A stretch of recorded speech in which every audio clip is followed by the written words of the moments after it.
Hello and welcome to my channel. Today we're going to be talking about what I read in June, and it was a really weird reading month, guys. So the stack does not account for the arcs that I read, and then I also read some library books, and there's a lot going on. There's a lot going on. I gotta keep track of what I actually read because it's like way more than that pile. So I actually read 1, 2, 3, 4, 5, 6, 7, 8, 9, 10, 11, 12, 13, 14. I read 14 books and I DNF'd 1, 2, 3, 4, 5. I DNF'd 5 books, guys. That's a lot of books.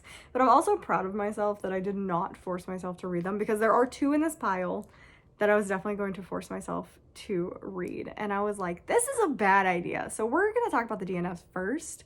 Then we're going to get into the books that I read for my TBR game, see if I got through them and the prompts, and then we're just going to talk about the rest of them. So yeah, let's get into what I DNF'd. So first, the books that I don't physically own. I DNF'd Speak of the Devil, which was an ARC copy from NetGalley.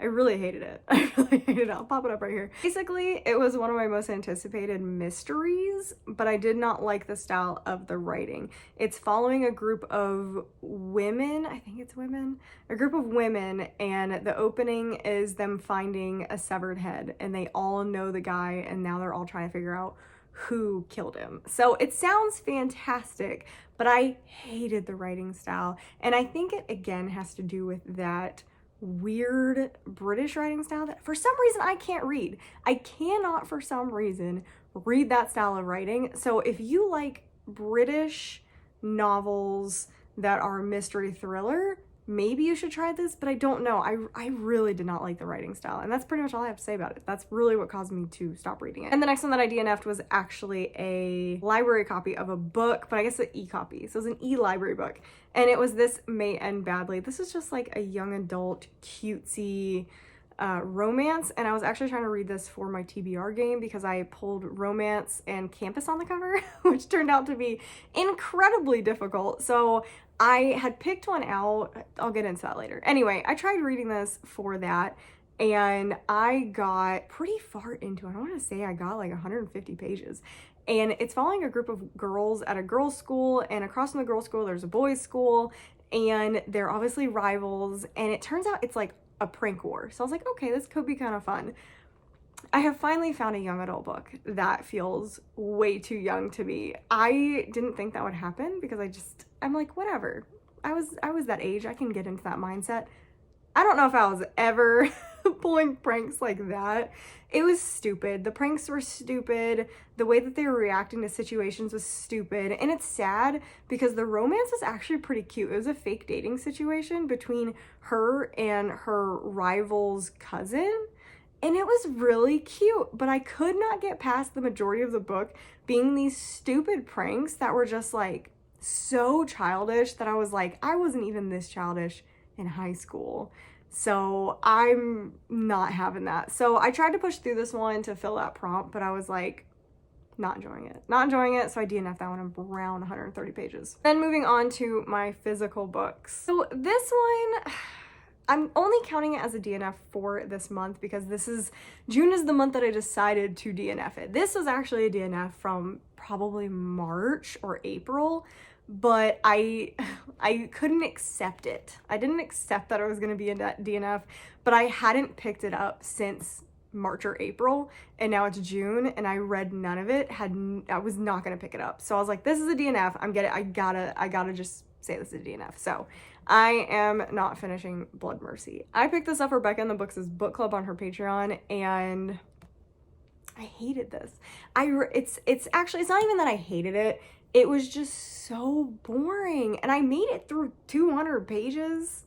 I think maybe 250 pages. Like I got here, but it's like a 600 page. Yeah, it's over 600 pages, and it's so slow and so political.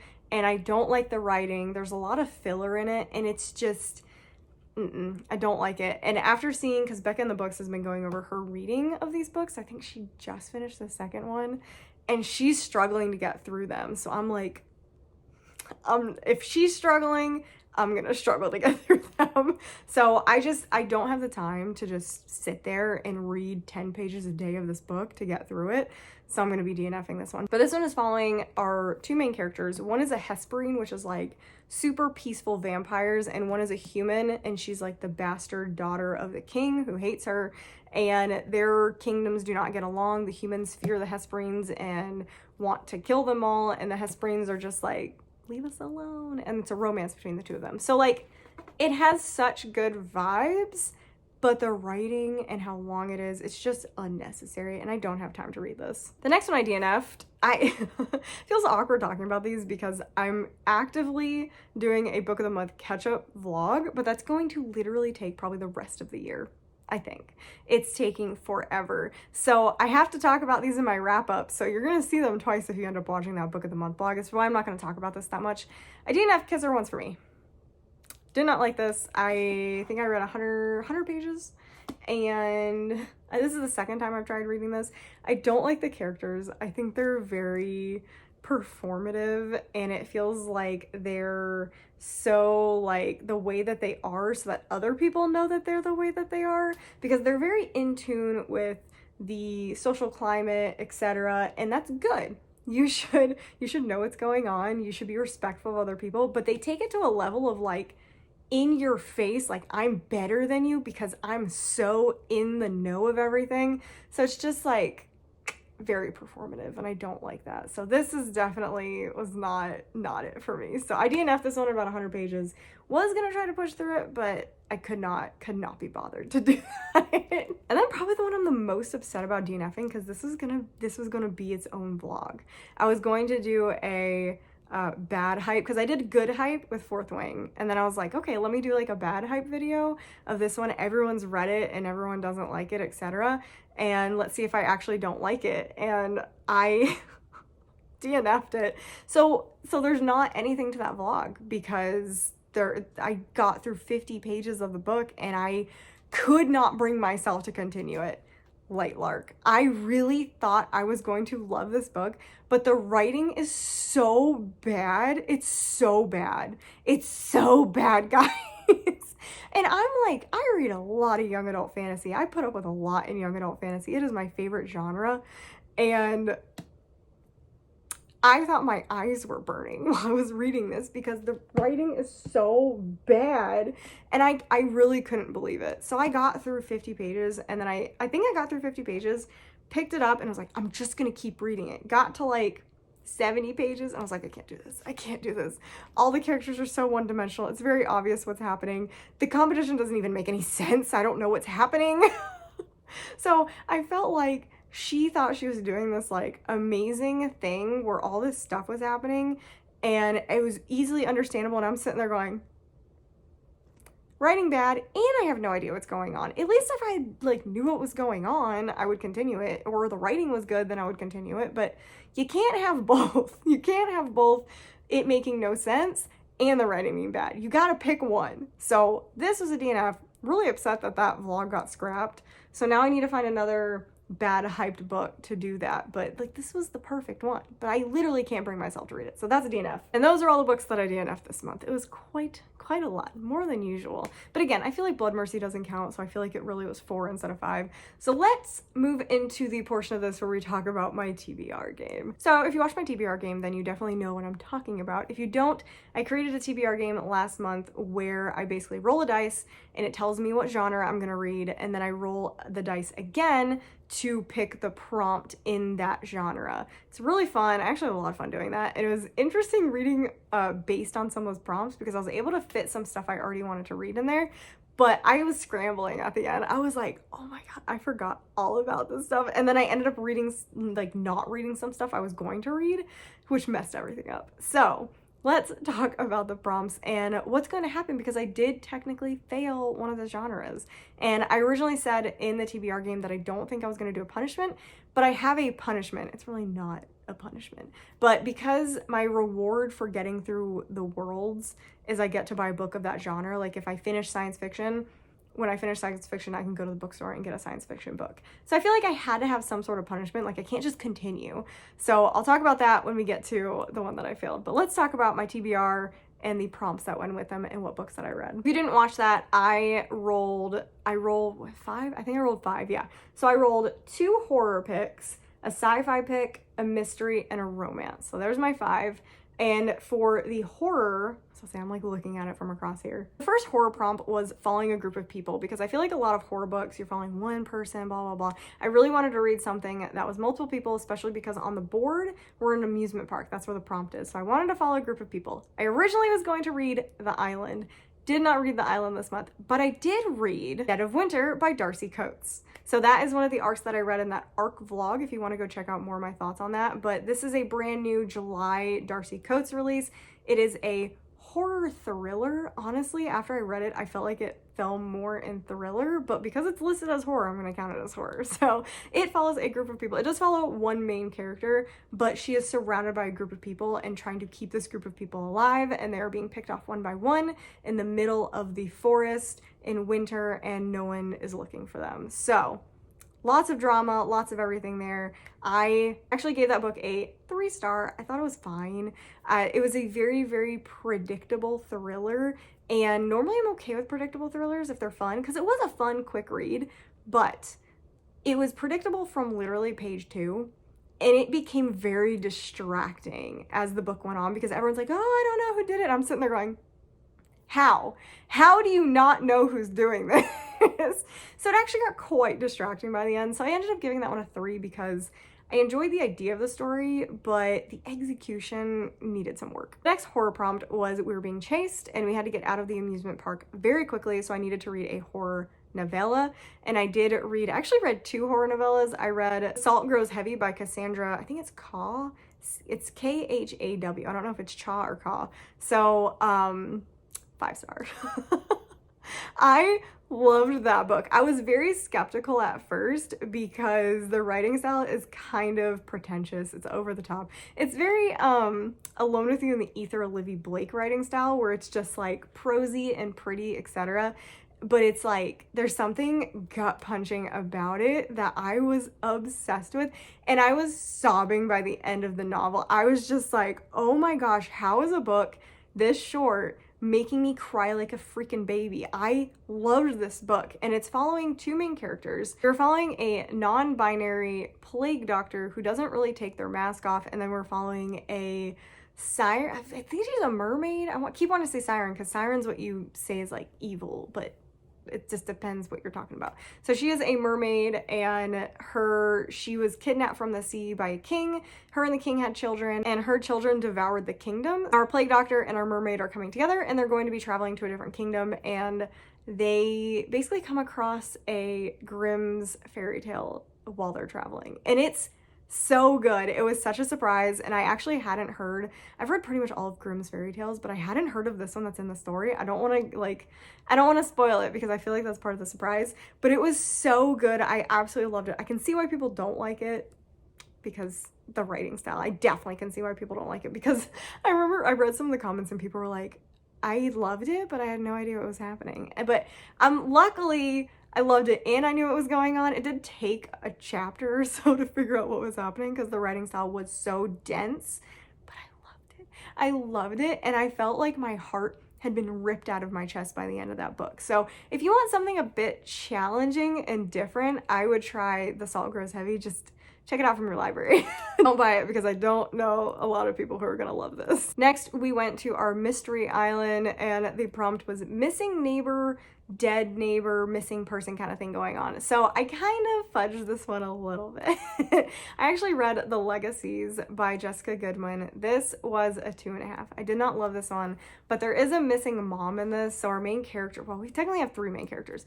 3 main characters, but one of the main characters, her mother goes missing with no sign of her, nothing, very suspicious. This one was just fine. This is a 2.5. I like other Jessica Goodwin's books better than this one. This was kind of a letdown. This is also in my ARC video if you want to know more about it, and this is coming out in July. Like I said, we're following a group of people. They're all very privileged people who have been picked to join this legacy club, and they're competing during the book for a prize of $25,000. Although the competition is like non-existent. Like they really didn't talk about the competition whatsoever. So that was a big letdown because I feel like that was like a a thing where everyone's like, this is a competition book, you should read it because it's a competition book.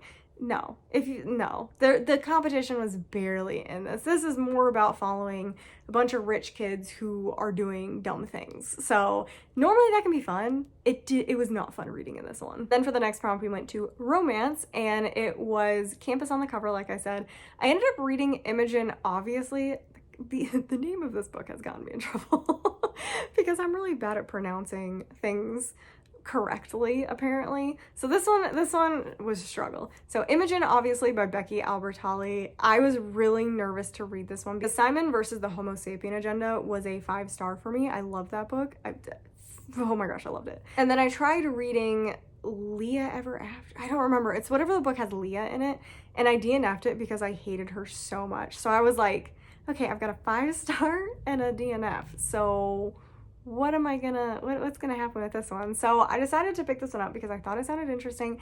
I was a little suspicious about the synopsis of this one because it was a little uncomfortable. Your main character, Imogen, who prides herself on being an ally, her sister is gay, her best friend is gay, and she wants to do everything in her power to support them, and she's very obsessed with how not to insult anybody ever.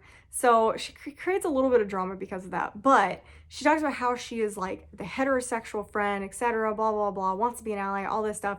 And then the plot point of this is that she goes to stay with her friend for the weekend at college because her friend is a year older, has already gone to college. She goes to college, and it turns out the friend has told all of their friends, or all of her friends, that Imogen is bisexual and that they dated. Then it turns into like a romance book. That's all it says.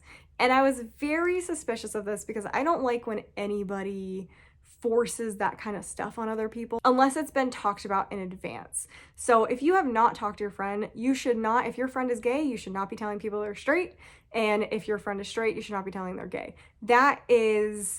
It's just a violation of people's experience, and I feel like that's never okay. So I did not love the premise of that, but they did address it, and that the friend was like, I am so sorry, I panicked, I didn't mean for that, we will straighten everything up immediately, I'm so sorry. So I'm like, okay, we addressed it, and the fact that it was created an uncomfortable environment for the character because no one should feel that way and feel like their identity has been changed to suit somebody else. So I like that they addressed that very early. And then I was worried it was going to move into a fake dating situation where it just felt like she was forced into this kind of situation, but it didn't. The romance is with a different girl, and I was like, okay, we're good. Green flags. We've talked about the issue that was here. We're good. And everything is respectful. Everyone's being respectful. It was good. I will say, so I listened to this on audiobook because this is a script copy, and this was like listening to a fever dream. This was a fever dream. It is told in the perspective of Imogen, who is a 17-year-old, very confused girl. She's always had I'm trying to think of her words to say it. Her words are weird, interesting feelings for random women, and she had like a crush on a celebrity female, but she wasn't sure if it was just like her wanting to be more like her or an actual crush, and she won't call it a crush. And so she's just very, very confused throughout the book because she has these feelings, but she's always identified as the straight best friend because that's like what it seemed like her friends needed. So she's put herself in this box because she feels like she can't get out of this box because everyone else is out of the box and she needs to stay in it. So she has this awful toxic best friend, and so that friend is not helping the situation, is constantly telling her she's straight, etc. And it's an emotional book because this is actually kind of focused on outing people before they're ready. It's labeling people who you don't need to be labeling them. So if you remember, Becky Albertalli actually ended up having to come out as, I think, bisexual because a group of people were reading her books and were very unhappy that a heterosexual woman, or a woman who had not come out as anything, had not stated anything, and I think she's married to a man, was writing about gay relationships, and people got really pissed off and were really mad at her. So she ended up having to come out to the whole world as bisexual, saying, I really didn't want to do it this way because this is not how I wanted to do it, but because of what's going on, here it is. And it was rough. And then we also had the bullying incident with the Heartstopper one of the two main actors, who never labeled himself, nothing. And there was a horrible contingent of people online who were harassing him and telling him, you shouldn't be in this because you don't know the experience, etc. And then he had to come out as bisexual, and it was just like, it's just not good. It's not good. The amount of emotional damage that can be done to people because of that. Oh, yeah. Yeah, I can't. Because like one of my best friends who's from a very religious family, she came out to me in college, and I could not imagine her being forced to come out to everybody because her family would probably disown her. And you don't know what these people are dealing with behind closed doors. And it's not my experience. I identify as a straight cis woman, so I don't have this experience. I've just seen what my friends have gone through, and it's very emotional. It's very emotional. I cannot comprehend how emotional it is. So for me, reading this book kind of puts you in that mindset though, because I was listening to her going, me, I, etc. So it kind of puts you in this mindset of the 17-year-old girl who is being told she's this, you're not this is not what's happening to you, you're not having a crush, and then she's having an emotional breakdown because she doesn't know what's happening. She's having these feelings for this girl that she's never had before, and then she kind of realized she actually has had these feelings before, and it's just...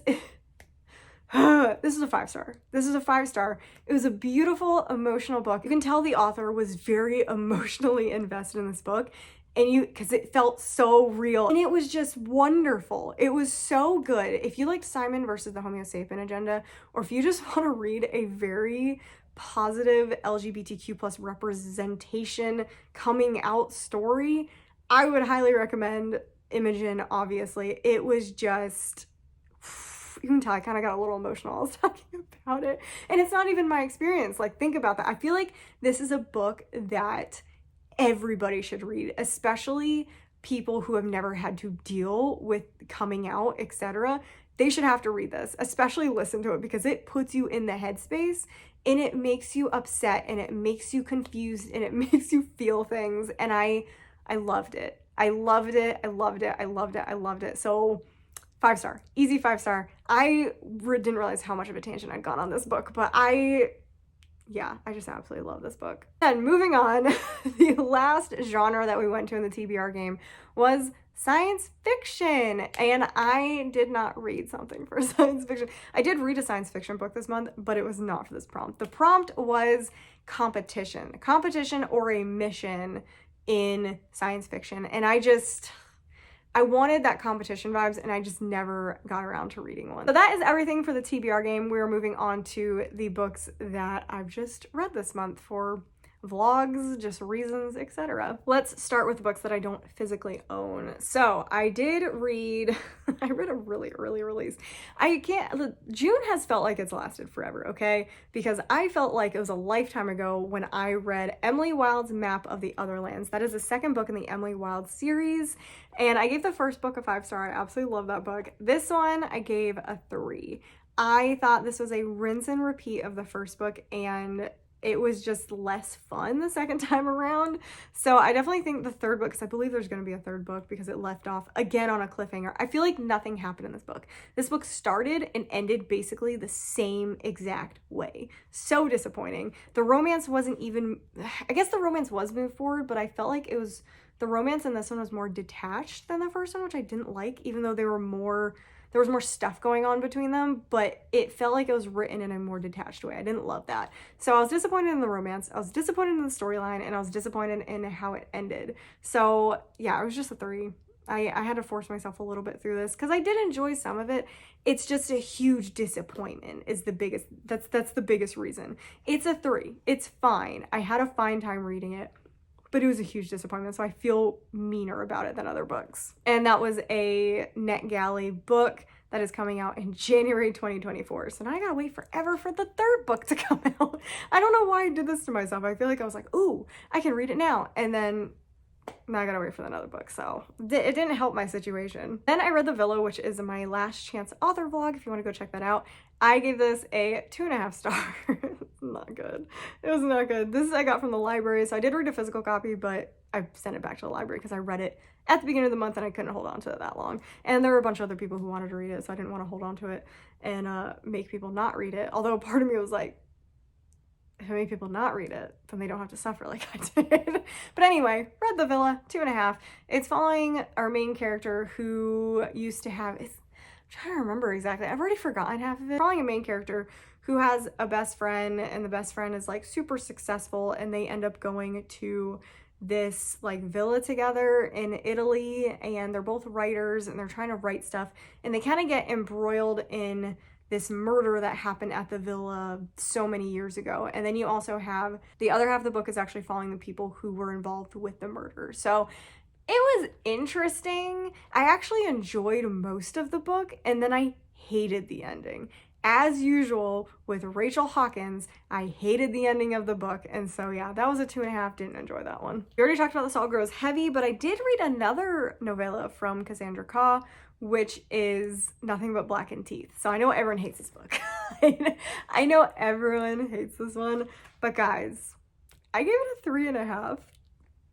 And it's mostly because of the writing style. Because I will say, this one was not nearly as good as The Salt Grows Heavy. The Salt Grows Heavy, I feel like, had a distinct storyline, while Nothing But Blackened Teeth was, I really liked Nothing But Blackened Teeth until like a certain part towards the end where it, again, felt like I was in a fever dream, but like a bad fever dream. Like the Becky Albertalli book, Imogen, obviously, was like a good fever dream where I was just like, but I was still really paranoid and like feeling things. And then Nothing But Blackened Teeth just had me confused, just had me very confused at one part. So I still get a 3.5 though, because I really liked the beginning and I liked the ending of it. So it was just a little bit in that middle section, because again, this is a novella, it's like 120 pages. So I think the first 50 pages I liked, then the next 20 I was like, eh, and then the ended I actually really liked. I thought it was interesting, a very interesting way to end a horror book that I haven't seen that much. So I thought that was very interesting. So yeah, gave that one a 3.5.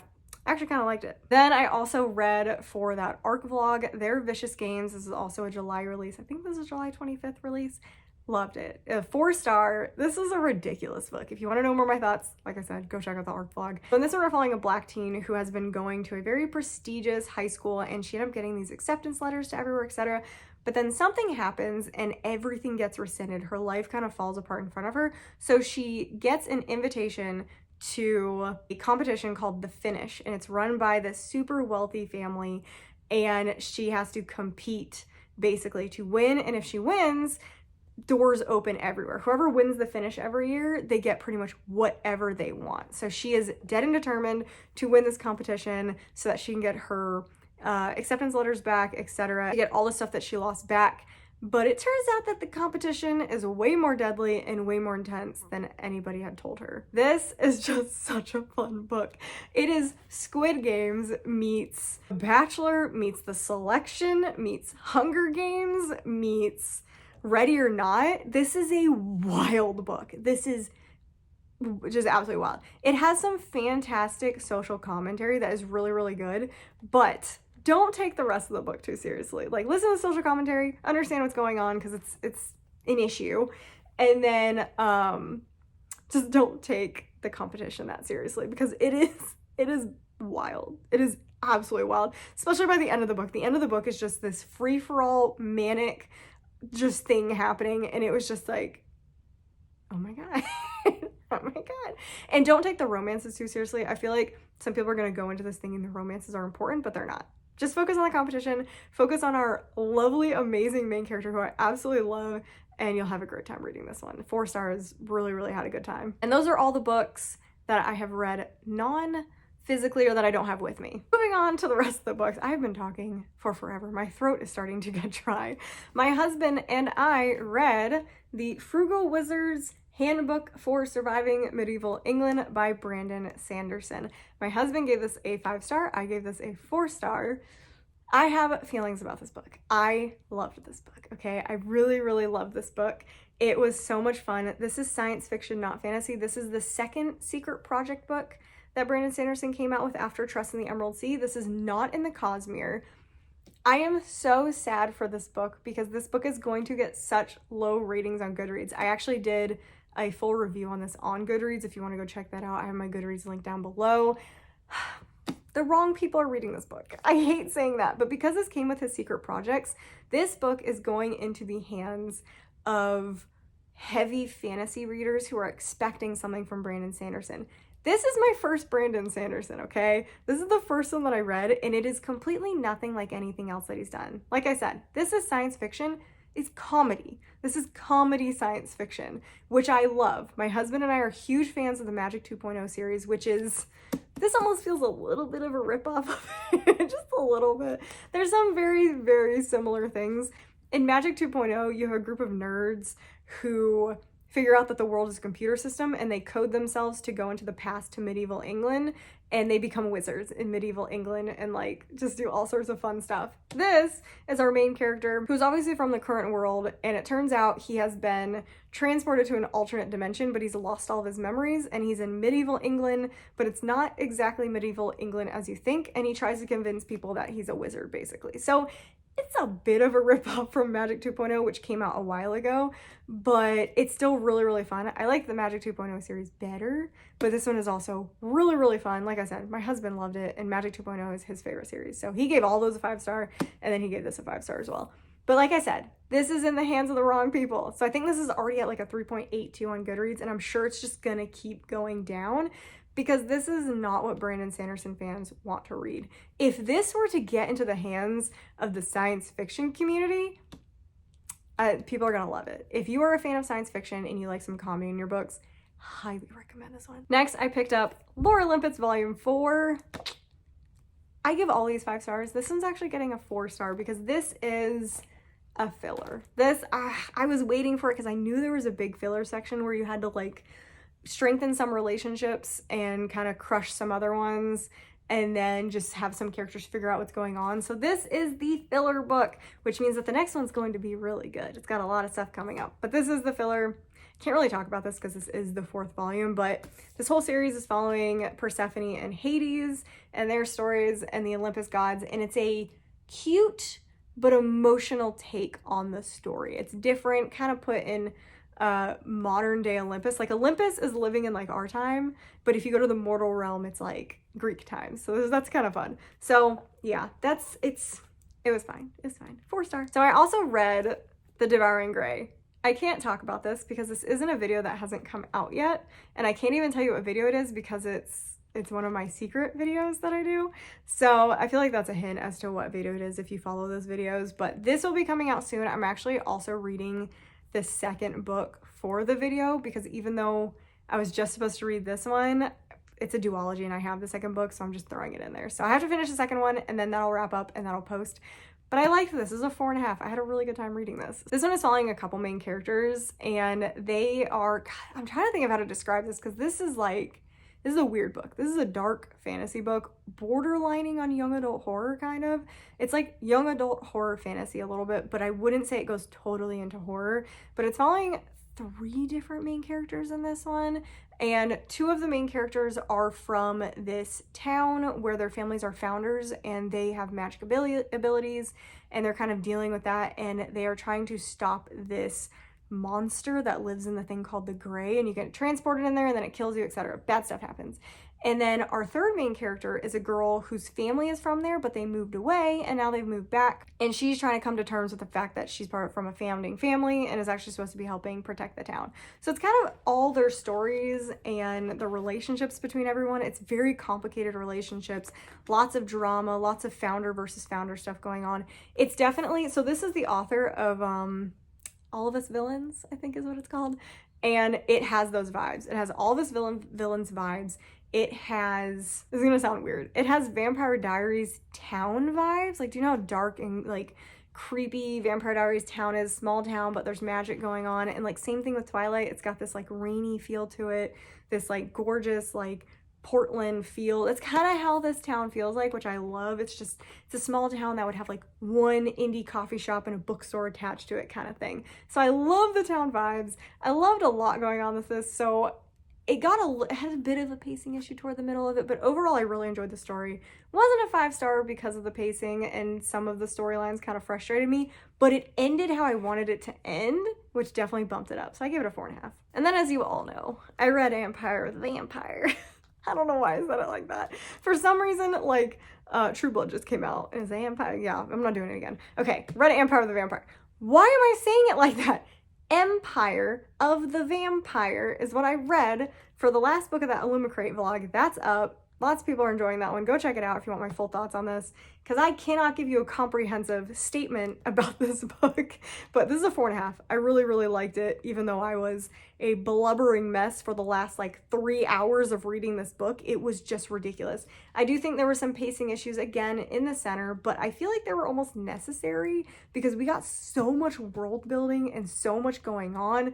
Just all of the things you could possibly want to know went into this. So I feel like I am ready and I understand everything to go into the next book, which is kind of nice. Like, I feel prepared. I feel like I'm not going to forget anything before the next one comes out, which is pretty impressive actually, because I have a terrible memory. I have a terrible, terrible memory. And I read so many books, stuff starts getting crossed in my head about things, but I'm not going to forget stuff that happens in this one. This is way too intense, way too world building, way too just everything happening in it for me to forget anything. If you don't know what this book is about, it is following our main character, Gabriel, who is a silver saint. He is supposedly the last silver saint, and it's him telling his life story to a historian vampire. So it's got definite interview with a vampire beginning vibes. I was like, what's happening? But it's not at all. It's not like that at all. So we are switching between 3 different perspectives, kind of. They're all from his perspective, but it's 3 different timelines. There we go. 3 different timelines.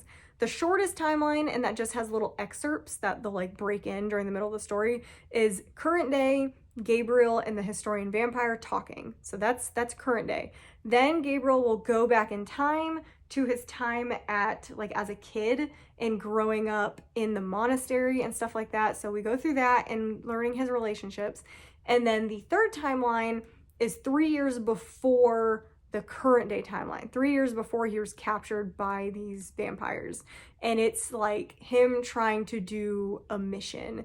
And this is just an emotional gut punch of a book. It is phenomenally written. This is probably one of the best written books I've ever read, but I can't give it a 5-star because I don't know. Any book I feel like that makes me cry that hard and that I hated what they did to some characters in here, I can't give it a 5-star, even though it probably is objectively a 5-star. But it's a 4.5. I love this. I didn't think I'd love it. I really hated reading most of it, and then by the end I was just like, oh my god, I love it. I love it. How did I live before I read this? This was a very emotional moment in my life reading this book. So yeah, that's 4.5. I'm very proud of myself for finishing that. Down to the last 2 books. I read My Murder. I have a whole book review out for this. People were not happy with that review. People really liked this book. I gave this a 1 star. I didn't like it. I felt like I was tricked reading this book. I'm not going to get into it because I already had people like upset with me in that video. So if you want to watch a full review and my full thoughts on it, you can go check that out. But basically I just felt tricked by this book and the synopsis. The synopsis and Goodreads tricked me, I feel like, too. Book of the Month tried to help me out, and I just ignored Book of the Month and went with what I saw on Goodreads. This is listed as a mystery thriller on Goodreads. This is a contemporary fiction with a mystery thrown in. We're in science fiction, following our main character who has been cloned and has been brought back to life basically with her memories, etc., after she was murdered by a serial killer. Sounds cool, right? But it's not really about that. It's about motherhood, etc. And that's why I ended up having a problem, because it doesn't talk about anything in here about postpartum. The whole book is basically just talking about postpartum depression. And it is so difficult to read that. And I was not expecting that. I did not like that. It was kind of like a jump scare for me.